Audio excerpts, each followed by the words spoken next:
ඔව්. මේ මට ඉංග්‍රීසි ඉගෙන ගන්න තමයි සර් ඕනේ. ඔව්. එහෙනම් ඔයා ඒක ඉංග්‍රීසියෙන් කියන්න බලන්න. I learn to English. ඒක වැරදි. ඒක හරියට කියන්නේ ඔහොම නෙවෙයි. හරි? I want to learn English. I want to learn English. I කියන්නේ subject එකක්. ඒ කියන්නේ උක්තය. want කියන ක්‍රියාපදය WANT කියන්නේ ක්‍රියාපදය අවශ්‍යයි වුවමනායි කියන එක. to learn එතකොට ඒකට කියනවා ට ක්‍රියාව. to කියන නිපාත පදය එක්ක තව ක්‍රියාපදයක් එකතු වුණාම ඒකට කියනවා ට ක්‍රියාව කියලා ලේසියෙන් කියන්න පුළුවන්. ඉංග්‍රීසියෙන් කියනවා නම් කියනවා to infinitive කියලා. infinitive කියන්නේ verb එක. ඒකට ට ක්‍රියාව. එතකොට to learn I want to learn. එතකොට ක්‍රියාපදයට පස්සේ තව ක්‍රියාපදයක් ඇවිල්ලා තියෙනවා. එතකොට ඒකට කියන්නේ ට ක්‍රියාව. I want to learn English. අන්න ඒක තමයි කර්මය. ඉංග්‍රීසි කියන්නේ ඒක නාමපදයක්. ඒ නාමපදය මෙතනදී කර්මයක්. එතකොට මොකේ කර්මයක්ද? අර to infinitive එකේ ට ක්‍රියාවේ කර්මයක්. හරි. I want to learn English. to learn කියන එකේ කර්මය තමයි ඉංග්‍රීසි කියන්නේ. එතකොට එච්චර දුරට ලොකුවට ඕනේ මේ සරලව කියනවා නම් I කියන්නේ සර්වනාමයක්. want ක්‍රියාපදයක්. to learn ට ක්‍රියාව. English ඒකත් නාමපදයක්. ඒ නාමපදය මෙතනදී කර්මයක් වෙලා. ඔන්න ඔහොම තමයි අපි හරියට ඔය වාක්‍ය කියන්නේ. හරි සර් මේ I want to discuss politics. I කියන්නේ පුතා I want to discuss politics. I want to discuss politics. ඒක හරි පුතා. හරියටම හරි. අන්න එතන ඔයා ඒක හරියට කිව්වා. I subject එක උක්තය ඊට පස්සේ want to ඒකට want ක්‍රියාපදය to discuss අන්න ට ක්‍රියාව. හරි. politics අන්න ට ක්‍රියාවේ කර්මය තමයි politics කිව්වේ. හරිද? ඒකත් නාමපදයක්. politics කියන්නේ නාමපදයක්. ඒක මෙතනදී කර්මයක් වශයෙන් හැසිරෙන්නේ. හරි.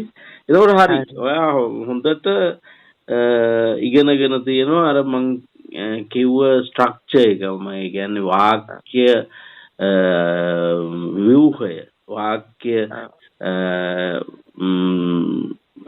අර මං කලින් කිව්ව වාක්‍යයට සමාන වාක්‍යයක් ඔයා හරියටම හදලා තියෙනවා. very good. එතකොට sir I want to discuss රටේ තත්ත්වය. I want to discuss the present රටේ තත්ත්වය නේද? present nature of the country. Right? I want to discuss the present nature of the country. දැනට රටේ තියෙන ස්වභාවය. එතකොට present කිව්වේ වර්තමාන. දැනට එතකොට nature කියන්නේ ස්වභාවය. ඒක nature කියලා මෙතනදී කිව්වේ ස්වභාවය. දැනට පවතින ස්වභාවය. nature of the country. නැත්නම් of our country. එතකොට ඒක I want to discuss. එතකොට ආයෙත් අරන බලන්න අර වගේ වාක්‍යයක් හැදෙන්නේ. I subject එක උක්තය ඒක සර්වනාමයක්. want ක්‍රියාපදය to discuss අන්නට ක්‍රියාව the present nature of the country. එතකොට අන්න පුතේ ඒකට කියනවා the present nature of the country කියන එක noun phrase එකක්.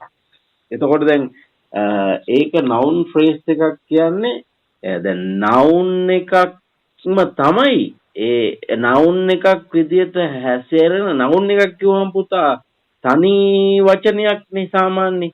එතකොට මේ වචන කීපයක් තනි මේ නාම පදයක් විදියට හැසිරෙන අවස්ථාව.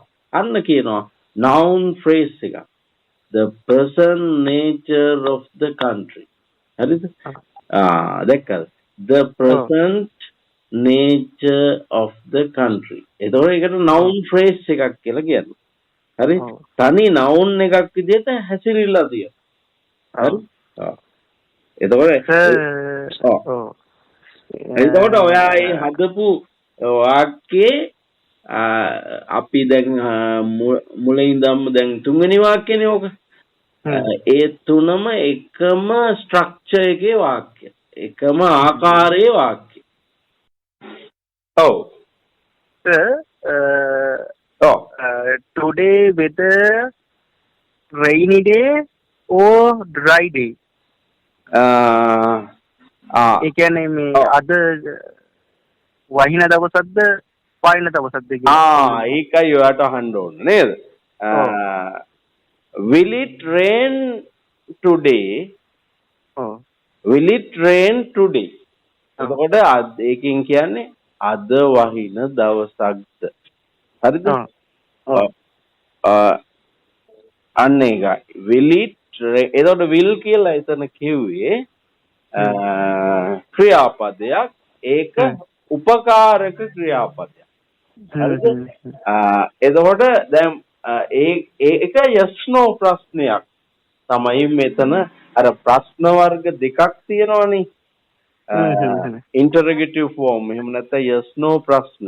නැත්නම් සිංහලෙන් කියනවනම් ප්‍රශ්නාර්ථ. ඒක සරලම ආකාරය. එතකොට ඒකෙදි තියෙනවා මෙහෙම ව්‍යුහයක්. මොකද්ද? will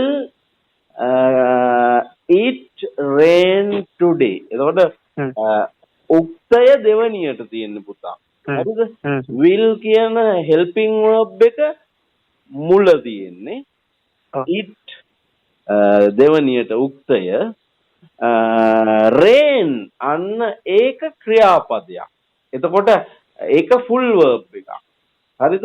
ඒ කියන්නේ අර will කියන එක උපකාරක ක්‍රියාපදය. it වලට පස්සේ එන්නේ ඇත්ත ක්‍රියාපදය. උපකාරක ක්‍රියාපදය නෙමෙයි. හරිද? full verb එක කියලා අපි ඉංග්‍රීසියෙන් කියනවා. එතකොට මේ full verb එක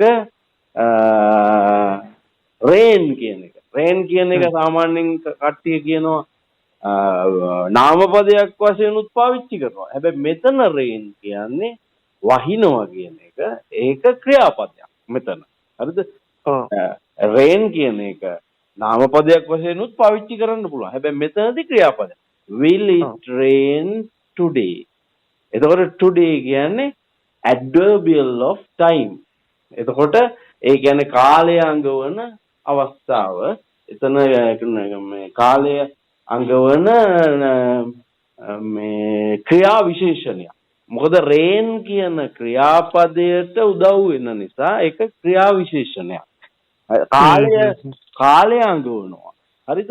ඒ හින්දා ක්‍රියා විශේෂණ adverbial of time කියලා කියනවා. හරිද? එතකොට will it rain today? හරිද? will it rain today? එතකොට අන්න ඒකට උත්තරයක් ඕන නම් කියන්න පුළුවන් yes it will rain today. නැත්තම් no it will not rain today. එතකොට අන්න ඒ නිසායි අරකට කිව්වේ අපි මේ ප්‍රශ්නාර්ථයක් නැත්නම් yes no question එකක්. එහෙම නැත්නම් interrogative form එක කියලා කිව්වේ ඒකයි. මොකද ඔයා අහපු ප්‍රශ්නෙට උත්තරේ එක්කෝ yes it will rain today නැත්නම් no it will not rain today. it will not rain today කියන එක ඕනනම් කියන්න පුළුවන් it won't rain today. won't කියන්නේ WON apostrophe T. ඒ කියන්නේ won't කියන්නේ will not කියන එක කෙටි කරාම. ඒ කියන්නේ contracted form නැත්නම් short form කියන්නේ. හරි? එතකොට අන්න ඒක තමයි ඒ සරලම ආකාරයේ ප්‍රශ්න වර්ගයක් තමයි එතන ඔයා මේට අහන්න ඕනේ. එතකොට හිත වහීද. එතකොට එතන will future පාවිච්චි කරලා තමයි අපි මේ ඒ ප්‍රශ්නය ඇහුවේ. හරිද? එතකොට ඔය yes no ප්‍රශ්න වල එක පැතිකඩක් විතරයි පුතා. එතකොට yes no ප්‍රශ්න වර්ග ගොඩාක් තියෙනවා. ඒ will දාලා අහන එක ආකාරයක් විතරයි. තව ගොඩාක් වෙදී තියෙනවා. ඔව්. ඔයා අහන්න තව ප්‍රශ්න. එතකොට අපි විවිධ ආකාරයේ yes no ප්‍රශ්න ඉගෙන ගන්න පුළුවන්.